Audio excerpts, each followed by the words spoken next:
In our first video we looked at the creation of this image using the brush tool in Photoshop, and we created this image using different hues, different opacities of brush and different kinds of brush.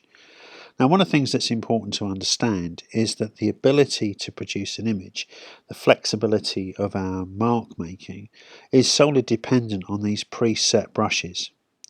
Now, as I said, when we click on our actual brush setting, when we choose different kinds of brushes, it's important to look at the qualities of that brush.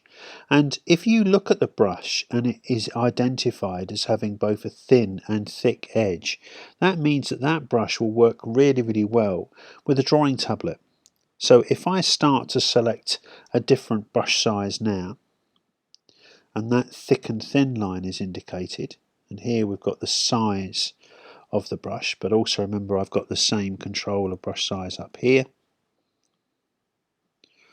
It means that if I now start to draw with this tool,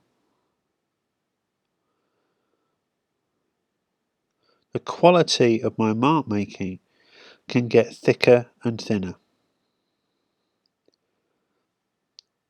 If I choose a different brush,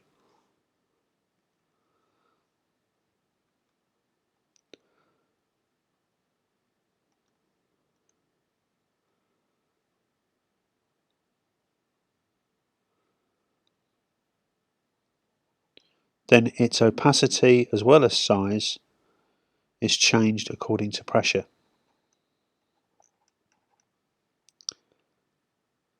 Now what I'm going to do is I'm just going to rework this image on a larger scale for the moment.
So let's say we're now happy with our drawing.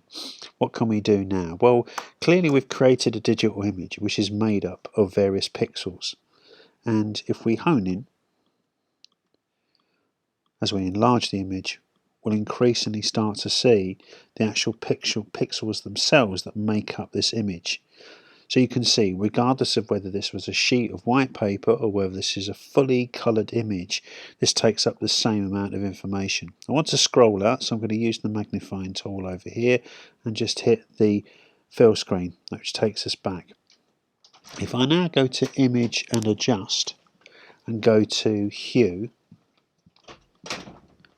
if I start to scroll along here, you'll see that I can now start to change all the colours of the image. Their relative relationship to each other remains exactly the same.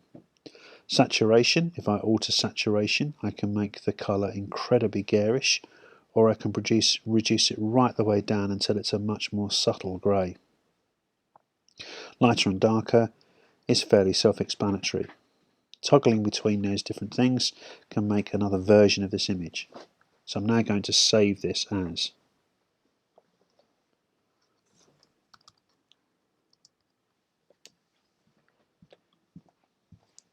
What can I do now? Well, it would be really good if I could just select a particular area and change that. So I'm going to use the rectangular marquee tool to select just this central area. If I now go Image Adjust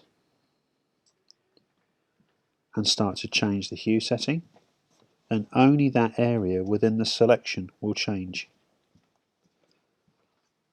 If I now deselect, if I now start to go to Image Adjust and change hue and setting again, then all of it will change.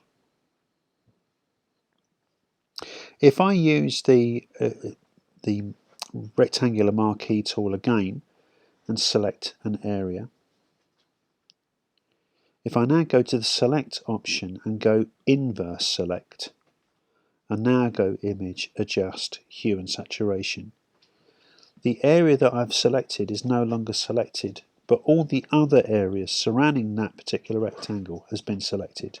Now I can change that setting. So we've looked at brushes, we've looked at the difference that happens when you start to use a brush with a drawing tablet. What one now started to explore is the idea of manipulating the image in terms of its hue and saturation, its lightness and darkness.